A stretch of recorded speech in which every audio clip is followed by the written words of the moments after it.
scent of lavender candles greeted me when I opened the door to our apartment. 7 years of my life were contained within these walls, along with countless memories, most of them good. Lauren always lit those specific candles whenever she wanted something or was planning to deliver news she knew would upset me. Over time, I had come to associate that sweet, floral aroma with manipulation. "Ethan, we need to talk," Lauren said, standing near our living room window with arms crossed defensively across her chest. She wore that blue dress I had bought her for our anniversary 3 months ago. Her blonde hair was perfectly styled, makeup flawless, always camera ready, even for heartbreak. I dropped my messenger bag onto the hardwood floor, the thud echoing through the tension-filled apartment. Downtown Chicago traffic hummed 14 floors below, oblivious to the implosion happening in apartment 1408. Another "we need to talk" conversation. Last time it was about your sister moving in, which lasted 6 months longer than the 2 weeks you promised, I said, keeping my voice measured while slipping off my suit jacket. The day had been long enough without whatever drama awaited me now. Lauren's eyes, those hazel eyes that once made my heart skip, remained cold and distant. "This is different. I'm tired, Ethan, tired of this life, this routine, these walls. You're a good man, but I need to live for myself now. I need space to discover who I really am." I almost laughed at the cliche. 7 years reduced to lines that sounded like they belonged in a bad romance novel. 7 years of supporting her through 3 career changes, paying for her endless self-improvement courses, funding her essential shopping sprees and girls' trips. 7 years of building a future she apparently never wanted. "So you're leaving," I stated flatly. Not a question, because her packed suitcase by the door had already provided the answer. Lauren nodded, not a single tear staining her expertly contoured cheeks. "I need to focus on myself right now, find my passion, live authentically." More buzzwords from those self-help retreats I'd financed. $25,000 last year alone for her to find herself at exclusive desert resorts with organic meals and celebrity guest speakers. The irony wasn't lost on me. "When did you decide this?" I asked, surprising myself with my calm tone. "It's been building for months. I feel like there's nothing of me left in these walls, like my soul is somewhere else, waiting for me to reclaim it." She spoke with rehearsed conviction, her eyes flicking momentarily to the expensive watch on her wrist, another gift from me. I moved to the kitchen island, poured myself 2 fingers of bourbon, and took a slow, deliberate sip. "And what about our plans? The house in Lake Forest? The wedding venue we put a deposit on last month?" Lauren sighed dramatically. "Those were more your dreams than mine. I went along with them because I thought that's what I was supposed to want." My hand tightened around the glass. "And the joint accounts? The investments we made together? Your car that's in my name? The credit cards I pay for?" For the first time, uncertainty flickered across her face, cracking the polished veneer. "Well, I was hoping we could work something out. I mean, until I get established in my new life, it would be cruel to just cut me off after all this time together." There it was, the real reason for the carefully staged breakup scene, complete with mood lighting and her wearing the dress I loved. She wanted out of the relationship, but expected to maintain access to my financial support. "Let me understand this correctly," I said, swirling the amber liquid in my glass. "You want to leave me, live your exciting new life of self-discovery, but continue to benefit from my money and stability when it's convenient?" Lauren shifted uncomfortably. "That sounds so transactional, Ethan. I just need some transition time. A few months of support while I figure things out.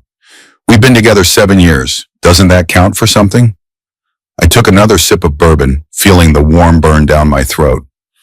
Yes, it counts for exactly 7 years of memories. Nothing more, nothing less. She grabbed her purse from the counter, frustration replacing her practiced serenity. "Why are you being difficult? I thought you'd be more understanding." "Understanding would be recognizing that choices have consequences," I replied, placing my glass down with precision. "You can't have the perks of being with me without actually being with me." "That's not how this works." Lauren's perfectly sculpted eyebrows furrowed. So you're just going to abandon me? After everything we've been through? The audacity was almost impressive. I'm not abandoning anyone. You're the one walking out that door, Lauren. I'm simply respecting your decision by not following you with my wallet open. She stared at me for several long seconds before grabbing her suitcase. You'll regret this. I know you, Ethan. In a few days, you'll be calling me, begging me to reconsider. I shook my head slowly. I don't think so. Not this time. With a final huff, she walked out, leaving her keys on the entryway table. The door closed with a decisive click, and just like that, 7 years ended. I stood in the sudden stillness of the apartment, breathing in the lingering lavender and her expensive perfume. The weight of everything felt simultaneously crushing and liberating. I finished my bourbon, walked to the windows, and looked out at the Chicago skyline, lights twinkling against the darkening sky like stars you could almost touch. For the first time in years, I felt something unexpected. Relief. The silence in the apartment stretched on through that first night, broken only by the occasional car horn from the street below or the hum of the refrigerator. I wandered through our shared space, seeing it with new eyes. Her decorative pillows that served no functional purpose. Her collection of crystal figurines that I wasn't allowed to dust. Her framed motivational quotes that now seemed laughably hollow. I slept surprisingly well, spread across the entire king-size bed without having to accommodate her collection of decorative pillows or her strict no touching while sleeping rule. Morning came with determination rather than despair. I rose at 6, showered, and made myself a proper breakfast instead of the green juice Lauren insisted was the only acceptable way to start the day. With coffee in hand, I sat at my computer and began systematically dismantling our financial entanglement. First, I transferred half of our joint savings to a new private account. Fair, but not a penny more. Next, I removed her as an authorized user on my credit cards. I changed the passwords on our investment portfolios and contacted my insurance agent to remove her as my beneficiary. By noon, I had redrawn the boundaries of my financial life. The sense of control was intoxicating. Years of subtle compromises and accommodations were being undone with each click and phone call. My phone rang at precisely 12:37 p.m. Lauren's name flashed on the screen. I considered letting it go to voicemail, but decided that delaying the inevitable would only prolong the process. Hello, Lauren, I answered, keeping my tone neutral. What the hell do you think you're doing? Her voice crackled with indignation. My cards were declined at brunch, and I just got notifications about account changes. I leaned back in my chair. I'm respecting your decision to live authentically and independently. By cutting me off? Are you serious? The pitch of her voice rose with each word. I told you I need transition time. And I decided not to offer it, I replied calmly. You made your choice yesterday, Lauren. Now you get to experience the full authenticity of that choice. Ethan, be reasonable. I need time to find a job, get my own place. You can't expect me to just figure everything out overnight. Why not? You clearly had enough time to decide our relationship was over. Did you not plan beyond walking out that door? Her frustrated sigh whistled through the phone. This isn't fair. I deserve better after everything I've put into this relationship. I nearly laughed out loud. And what exactly would that be? The relationship you just discarded? The plans you just told me were never really your dreams? Please enlighten me about your contributions. You're being cruel, she snapped. I didn't think you could be this petty. It's not petty to establish boundaries, Lauren. It's necessary. You wanted freedom from me in this relationship. I'm simply ensuring you get exactly what you asked for. Complete freedom from all aspects of me, including my financial support. I need at least 3 months of support, she countered, her tone shifting to negotiation. Just until I can get on my feet. You've been on an extended vacation from reality for years, I said firmly. Consider this your wake-up call. I'm not your safety net anymore. You'll regret this, she threatened again, her voice lowering. I know things about you, Ethan. Things your company wouldn't appreciate hearing. The attempted blackmail should have angered me, but instead, it only confirmed I was making the right decision. Are you threatening me now, Lauren? because that would be a very unwise choice. A moment of silence passed before she spoke again, her voice artificially sweet. I didn't mean it like that. I'm just upset. Can't we talk about this in person? Over dinner, maybe? I'll wear that black dress you love. Goodbye, Lauren, I said, and ended the call. Within minutes, my phone began buzzing with text notifications, first pleading, then angry, then manipulative. I silenced them all and went for a long walk along the lakefront, breathing in the crisp autumn air and feeling lighter with each step. The first week passed in a blur of logistics and adjustments. I contacted the wedding venue and lost the deposit, but the freedom was worth every penny. I called the realtor and put the Lake Forest house search on hold. I boxed up Lauren's remaining belongings and arranged for her friend Jessica to pick them up while I was at work, avoiding another confrontation. At the office, I threw myself into projects I'd been neglecting, staying late without having to worry about Lauren's complaints. My boss noticed the change. Something's different about you, Reynolds, he commented one evening as we reviewed quarterly projections. You seem more focused, more present. I nodded, surprised by how perceptive he was. Just reprioritizing some things in my life, sir. He studied me for a moment before cracking a rare smile. Well, whatever it is, keep it up. The Anderson account needs that kind of attention. The Anderson account, a potential multi-million-dollar client I'd been pursuing for months. With renewed energy, I developed a comprehensive proposal that addressed their specific needs rather than using our standard template.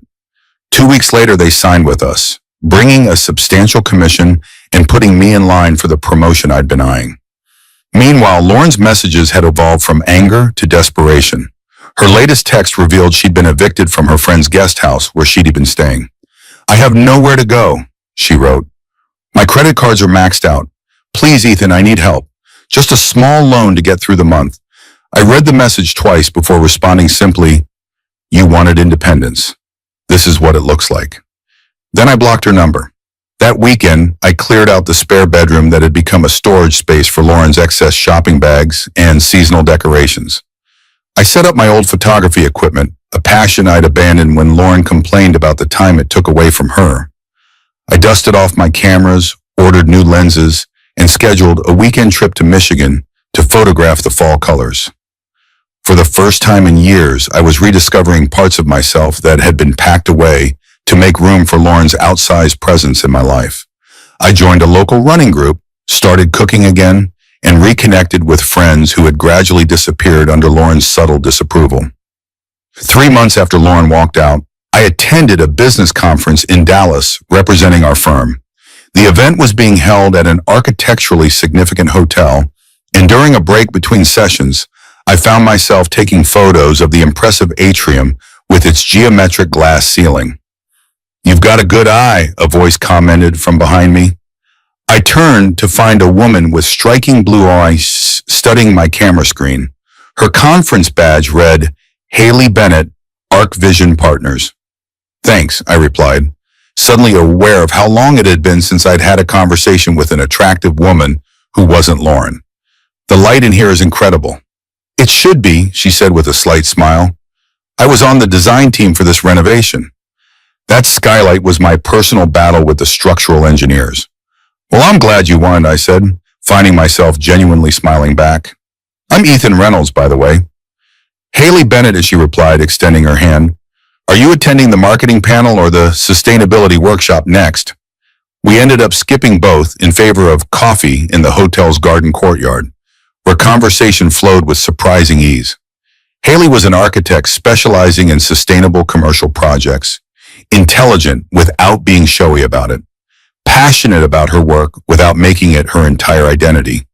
When she talked about buildings, her eyes lit up with authentic enthusiasm that made it impossible not to be drawn in. Sorry, she said after enthusiastically explaining the passive cooling system she'd designed for a client in Arizona. I tend to get carried away talking about my work. Don't apologize, I replied. It's refreshing to hear someone talk about something they genuinely care about.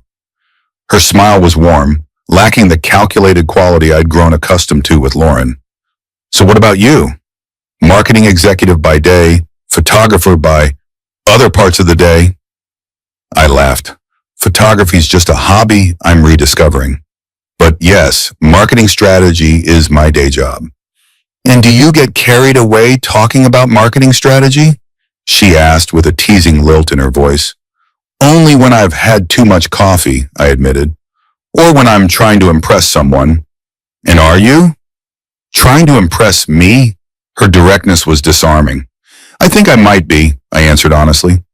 We exchanged numbers before the end of the conference, and over the next few months, our relationship developed through weekend visits, long phone calls, and a growing sense that something significant was happening between us. Haley was different from Lauren in every way that mattered. She had her own successful career and financial independence. She valued experiences over possessions. She listened as much as she talked. And most importantly, she was authentically herself without needing constant validation or resources from me. 6 months into our relationship, during a weekend she was visiting Chicago, Haley asked about my previous relationship.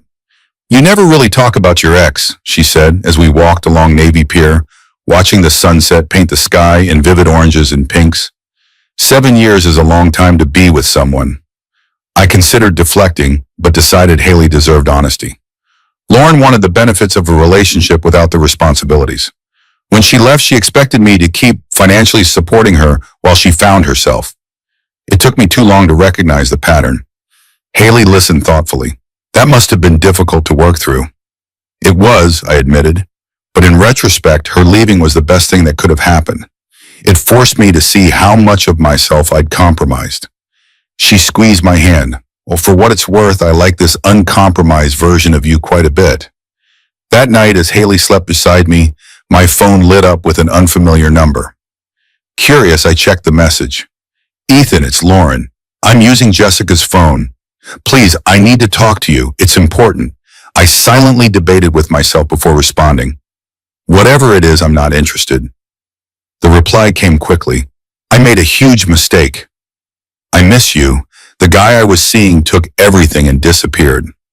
Please just meet me for coffee, for old time's sake. I looked at Haley, peaceful in sleep, and back at the desperate message from a woman who had walked away from me without a backward glance until she needed something. No, I typed simply and turned off the phone. The next morning over breakfast, I told Haley about Lauren's message. Are you curious about what she wanted? Haley asked, stirring honey into her tea. Not enough to find out, I replied honestly. Some chapters are better left closed. Haley nodded, understanding without jealousy or insecurity. It was just another reminder of how different this relationship was, built on mutual respect rather than dependency or manipulation. Life continued its forward momentum. My promotion came through, bringing new responsibilities and opportunities. Haley's firm opened a Chicago office, allowing her to relocate without sacrificing her career. We found a loft in Wicker Park with enough space for both my photography studio and her drafting table. Moving in together felt natural, without the anxiety or second guessing that had characterized my relationship with Lauren. Almost a year after Lauren left, I was meeting a client for lunch at an upscale restaurant downtown when I spotted her. She was working as a hostess, wearing the restaurant's standard black uniform instead of her usual designer clothes. Her hair was pulled back simply, her makeup minimal. She hadn't seen me yet, busy seating another group of customers.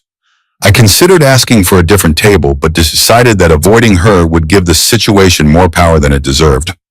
When she finally approached to lead me to my table, her eyes widened in recognition. Ethan, she said, her professional smile faltering. I didn't know you were coming here today. Hello, Lauren, I replied calmly. I have a reservation for 2 under Reynolds. She nodded stiffly, checking her tablet. Yes, of course. Follow me, please. As she led me through the restaurant, I could see tension in her shoulders, embarrassment in her rigid posture. Your server will be right with you, she said formally after seating me. Enjoy your meal. Thank you, I replied, maintaining the polite fiction that we were just hostess and customer. She hesitated, then asked quietly, How have you been? Very well, thank you, I said, not elaborating further. Lauren glanced around to ensure no one was watching. I've tried to reach you. Did you get my messages? I did, and you couldn't even respond. A hint of the old entitlement crept into her voice. I responded to the first one, I said evenly. My answer hasn't changed. Her carefully maintained composure slipped. Do you enjoy seeing me like this? Working for tips, living in a tiny studio apartment? Is this what you wanted? I looked at her directly. I never wanted anything bad for you, Lauren. But your current situation isn't my responsibility. It's the result of your choices. You could have helped me, she insisted, lowering her voice as a colleague walked past. Just a little support while I got back on my feet. You didn't want my support, I corrected her. You wanted my money without having to be in a relationship with me. Those aren't the same thing. Lauren's face flushed. You were always so self-righteous, so black and white about everything. I shook my head. No, I simply learned to value myself enough not to be used anymore. There's a difference. Is everything all right here? A man's voice interrupted. The restaurant manager had approached, eyeing our tense conversation with concern. Lauren immediately straightened, professional mask back in place. Everything's fine, Michael. I was just making sure Mr. Reynolds had everything he needed. The manager nodded, unconvinced. Your client has arrived, Mr. Reynolds. Shall I show her to the table? That would be great, thank you, I replied. Lauren's eyes followed his gesture toward the entrance, where my client, a stylishly dressed woman in her 50s, was waiting. The relief on Lauren's face was visible when she realized it was a business meeting rather than a date. The manager led my client over, and Lauren retreated to her hostess station, throwing occasional glances in my direction throughout the meal. I focused on my client and our discussion, not giving Lauren the satisfaction of my attention. As I paid the bill, the server handed me a folded napkin along with my receipt. From Lauren, he said discreetly. I unfolded it to find a hastily scrawled note. We need to talk properly. My shift ends at 8. Please, Ethan. I left the napkin on the table and exited without looking back. That evening, Haley and I were cooking dinner together when my phone rang with an unfamiliar number. Aren't you going to get that? Haley asked as I ignored it. It's probably Lauren, I said, continuing to chop vegetables. I saw her today at lunch. She was working as a hostess at the restaurant. Haley raised an eyebrow. And how was that? Uncomfortable, I admitted. She wanted to talk, but there's nothing left to say. The phone stopped ringing, only to start again a minute later. Haley glanced at it. She seems persistent. I sighed and answered. Hello, Lauren. You didn't wait for me, she said, accusation thick in her voice. I asked you to wait. I didn't agree to wait, I pointed out. I have nothing to say to you. Well, I have plenty to say to you, she countered. I've had time to think, Ethan. I made a mistake leaving you. We had something good, and I threw it away because I was confused. But I'm clear now. I want another chance. I moved away from the kitchen into the living room, lowering my voice though Haley could undoubtedly still hear. That's not going to happen, Lauren. Why not? She demanded. People make mistakes. They grow from them. I've grown. I'm with someone else, I said firmly, and even if I weren't, we would never work. What we had wasn't healthy. Her tone changed instantly. Someone else? Already? Who is she? That client from today? That's none of your business, I replied. Don't call me again, Lauren. It's over. It has been for a long time. You can't just replace me like that. Her voice rose. 7 years together, and you've already moved on. What does that say about what we had? It says I recognized my worth and found someone who values it too, I answered honestly. Goodbye, Lauren. I ended the call and blocked the number, then returned to the kitchen where Haley was stirring the pasta sauce, deliberately giving me space. Everything okay? She asked without turning around. I wrapped my arms around her from behind, resting my chin on her shoulder. Better than okay, I said truthfully. I'm exactly where I want to be. She leaned back against me, and we stood like that for a moment, the simple comfort of our connection a stark contrast to the drama that had just played out over the phone. She'll probably keep trying to contact you, Haley said eventually. Probably, I agreed, but she'll have to get used to disappointment. Over the next few weeks, Lauren escalated her attempts to reach me. She sent emails to my work account, left notes at my office reception, even approached mutual friends to pass messages. Each time I maintained firm boundaries, refusing to engage. Then one evening, the doorman of our building called up. Mr. Reynolds, there's a Lauren Wilson here insisting on seeing you. She seems quite upset. Should I send her away?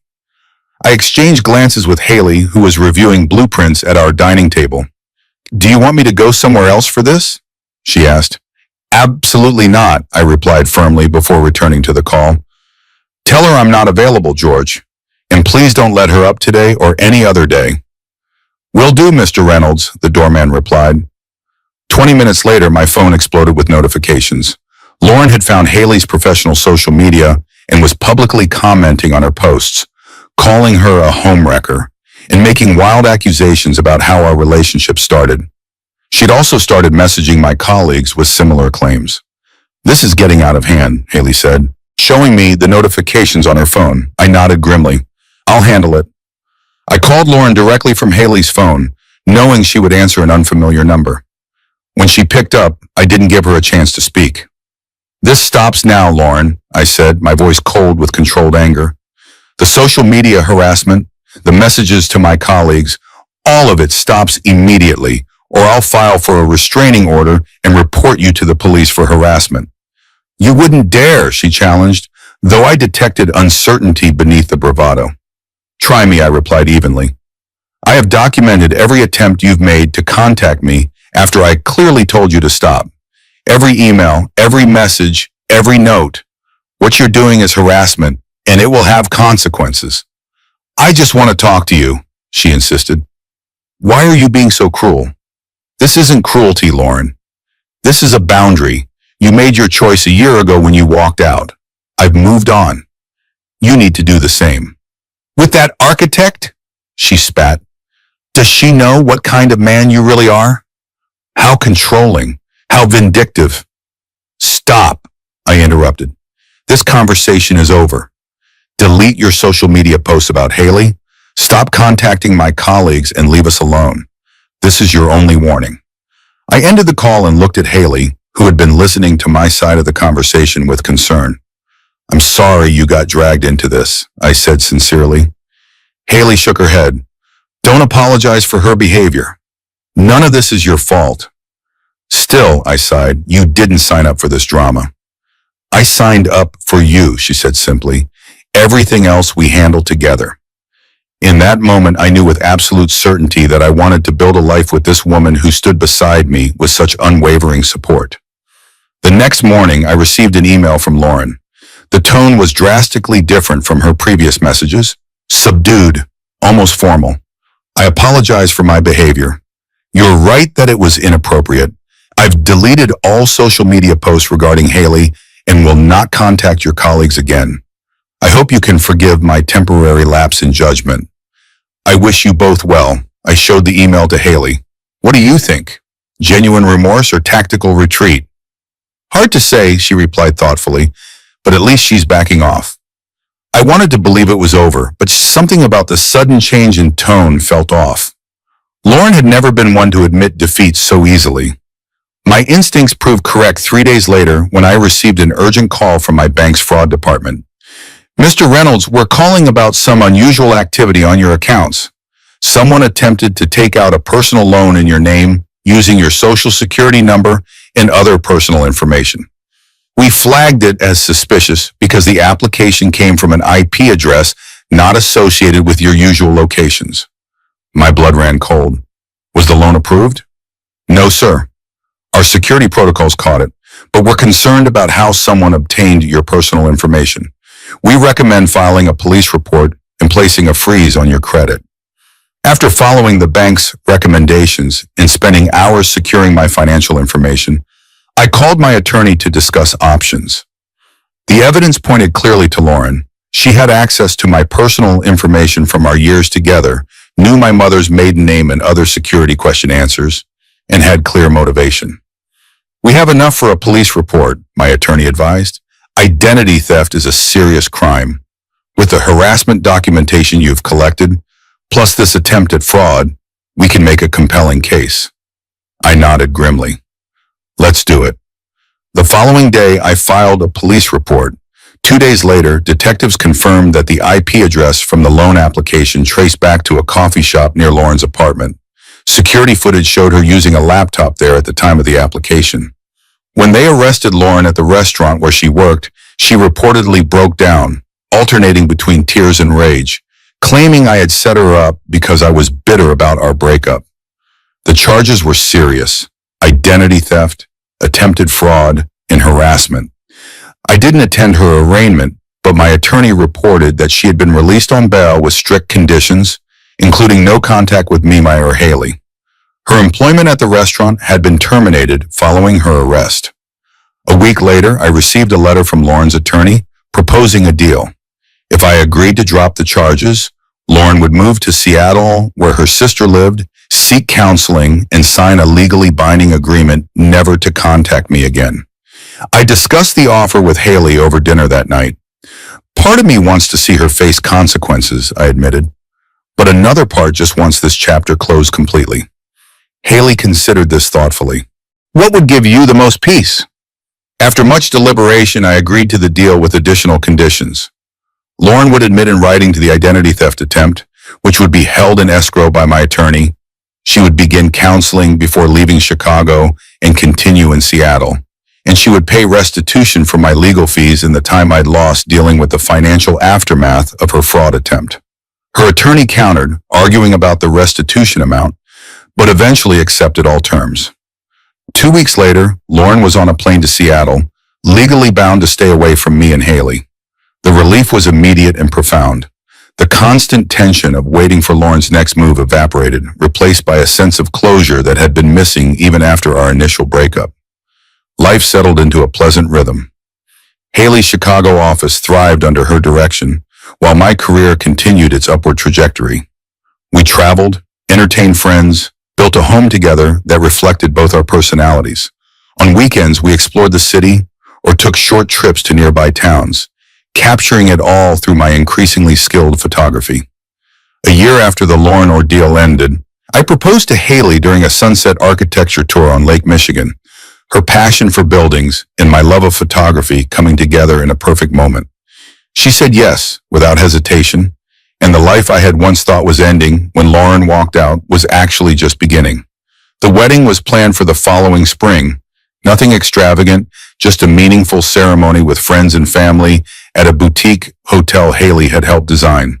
During the planning, we occasionally joked about Lauren showing up in a dramatic scene like in the movies, but the reality was far less cinematic.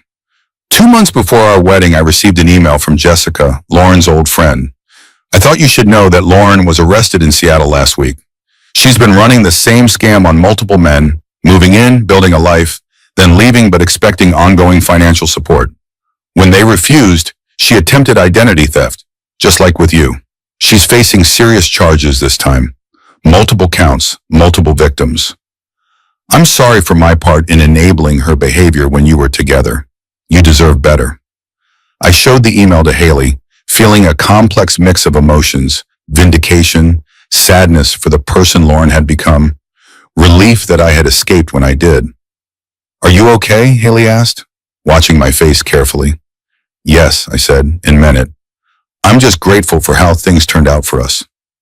Our wedding day arrived with perfect spring weather, the Chicago skyline providing a stunning backdrop for our rooftop ceremony. As Haley walked toward me in her elegant architectural dress, designed naturally to complement the building's distinctive lines, I felt a sense of rightness that had been missing from my relationship with Lauren. During the reception, my best man Todd raised his glass for a toast. To Ethan and Haley, he said, grinning at us, proof that sometimes you have to go through the wrong door to find the right one. Guests laughed and clinked glasses, unaware of how accurate his metaphor truly was. Only Haley squeezed my hand knowingly under the table, her touch conveying everything words couldn't. 3 years later, our son Liam was born, a tiny, perfect combination of Haley's blue eyes and my dark hair. As I held him in the hospital room, Haley resting after 20 hours of labor, I marveled at how drastically life could change course. If Lauren hadn't walked out that night, convinced she deserved both freedom and financial support, I might never have found my way to this moment, to Haley, to Liam, to the life we were building that was richer and more authentic than anything I'd had before. Sometimes the best thing someone can do for you is to leave, even when it doesn't feel that way at the time. Lauren's departure had been a disguised blessing, painful but ultimately liberating. It had forced me to reclaim my self-worth, to recognize that love shouldn't come with continuous financial demands or emotional manipulation. The last I heard of Lauren was a brief news item online. Former Chicago woman sentenced in multi-state identity theft scheme. The article mentioned 5 victims across 3 states, all men she had been in relationships with, all subjected to the same pattern of exploitation. She received 8 years in federal prison. I didn't feel satisfaction at her downfall, just a distant sadness for a woman who had never understood that real connections aren't transactional. Lauren had always seen relationships as a means to an end, comfort, security, financial support. She had never learned that true partnership is about growing together, supporting each other through challenges, celebrating successes as a team.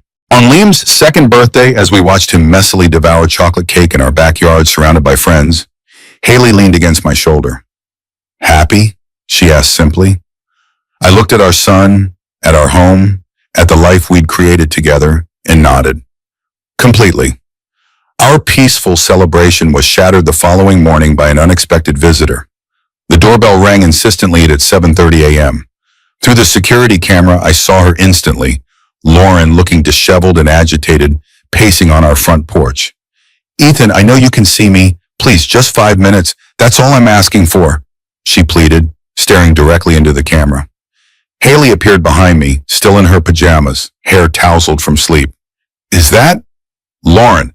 I confirmed grimly. "Stay with Liam. I'll handle this." Haley touched my arm, concern etched across her face. "Should we call the police?" "She's violating the restraining order." I considered this, watching Lauren's increasingly erratic movements on the small screen. Let me try to defuse the situation first. If she doesn't leave, then we call. When I opened the door, Lauren's appearance shocked me. The well-groomed, always perfect woman I had known was gone. Her eyes were bloodshot and wild, her once immaculate blonde hair tangled and dull. She wore wrinkled clothes that looked slept in. "You weren't supposed to find me," she blurted, stepping forward.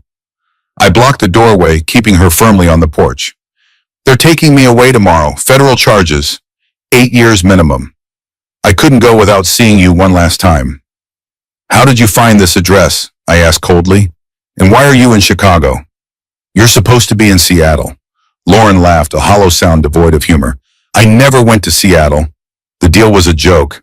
I've been watching you, watching your perfect little family." Her voice cracked on the last word. "Do you have any idea what it's like? Seeing you build everything we talked about with someone else?"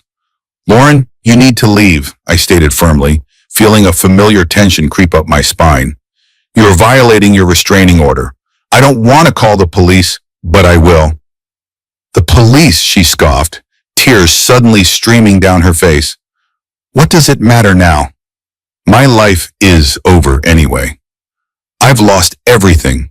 My freedom, my future, my dignity, and you're here living the dream we were supposed to share." "The dream you walked away from," I reminded her. "You made that choice, Lauren. All of this," I gestured to her disheveled state, "is the result of your decisions, not mine." She stepped closer, her voice dropping to a desperate whisper. "We could still run away together. Right now, I have cash, new identities. We could disappear, start fresh where nobody knows us." The absurdity of her suggestion would have been laughable if it weren't so disturbing. "Lauren, stop. This fantasy world you've created isn't real. We're done. We've been done for years." "Because of her," Lauren hissed, her expression darkening as she glanced past me toward the interior of the house. "She stole everything that was supposed to be mine." I felt a protective rage surge through me. "Don't you dare bring Haley into this. She didn't steal anything. You threw it away." Lauren's face contorted with sudden fury. She reached into her purse, and for one horrifying moment, I thought she might have a weapon. Instead, she pulled out a stack of photographs, surveillance images of Haley, Liam, and me at parks, restaurants, outside our home. "I could have destroyed all of this," she said, voice trembling with emotion as she flung the photos at me. They scattered across the porch like macabre confetti. "I followed him to daycare, you know. Your precious little one. So trusting, so friendly with strangers." My blood turned to ice. "If you ever went near my son—" "But I didn't," she interrupted, tears flowing freely now. "I couldn't. Even after everything, I couldn't hurt you that way. Her shoulders slumped, the manic energy suddenly draining from her. That's how I know I still love you, Ethan. Because I couldn't destroy what matters most to you, even when I wanted to. Behind me, I heard Haley on the phone with the police, her voice steady despite the situation. Lauren heard it too, her expression crumpling into resignation. They'll add this to my charges, she murmured, suddenly sounding exhausted. Violation of the restraining order. Another few months, probably. Why did you come here, Lauren? Really? I asked, genuinely perplexed by her self-destructive behavior. She looked at me with surprising clarity in her tearful eyes. Because I needed to see that you were real. That the life I threw away actually existed. That it wasn't just something I imagined. She wiped roughly at her tears with the back of her hand. And it is real. So perfectly, beautifully real. And I'll never have anything like it. Police sirens wailed in the distance, growing louder. Lauren didn't run, didn't fight. She simply sat down on our porch steps, put her head in her hands, and waited for the inevitable. As the officers led her away in handcuffs, she looked back once, her face a battlefield of conflicting emotions. Be happy, Ethan, she called, her voice breaking. One of us should be. That night, after the police reports were filed, after Liam was safely asleep in his bed, Haley and I sat on the porch swing, shaken by the day's events. The evidence of Lauren's obsessive surveillance had been disturbing, but what troubled me most was the emptiness I'd seen in her eyes. The hollow space where a person's sense of self should be. Later that night, after guests had left and Liam was asleep, we sat on the porch swing, enjoying the summer evening. Haley was sketching preliminary ideas for a new project, while I reviewed client proposals. Do you ever wonder what would have happened if Lauren hadn't left? Haley asked suddenly, looking up from her drawing. I considered the question carefully. Sometimes, but not in a regretful way, more like recognizing a turning point for what it was. Haley nodded. Some people come into our lives to stay. Others come to teach us something and then leave. What do you think Lauren was supposed to teach me? I asked, curious about her perspective. Your worth, Haley replied without hesitation. How to recognize it. How to demand that others recognize it too. I smiled, pulling her closer. Well, I certainly learned that lesson. Good, she said, resting her head on my shoulder. Because you're worth everything. As we sat there in comfortable silence, I thought about the journey that had led me here. From the lavender-scented apartment where Lauren had ended things to this peaceful evening with the family I'd built with Haley. It hadn't been a straight path, but every detour and obstacle had ultimately guided me home. In the prison library in Washington's vast state, Lauren arranged books on shelves, her movements mechanical after 3 years of the same routine. She'd lost weight, her once perfect hair now showing streaks of gray she couldn't hide without her expensive salon appointments. Between coming home and between two worlds, she slid a worn notebook, the journal her counselor had suggested she keep as part of her rehabilitation. On its first page, a simple entry, I lost everything when I looked for someone to fill my emptiness. But maybe someday I'll learn to fill it myself. The words were still aspirational rather than achieved. Lauren hadn't yet found the key to genuine contentment, but perhaps in the quiet hours of the prison library, surrounded by stories of redemption and second chances, she was beginning to understand where she had gone wrong. Meanwhile, in our home on the outskirts of Chicago, life continued, bright and full of promise, unburdened by the past. The shadow Lauren had once cast had faded completely, leaving only the lessons learned and the strength gained. Sometimes the most valuable gift someone can give you is showing you who they really are, even if that revelation comes through pain.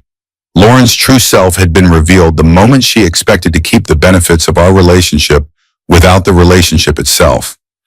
And in that painful clarity, I had found my way forward, to Haley, to Liam, to a life built on mutual respect and genuine connection rather than convenience or obligation. It wasn't the path I had planned, but it was infinitely better than the one I would have walked had Lauren stayed.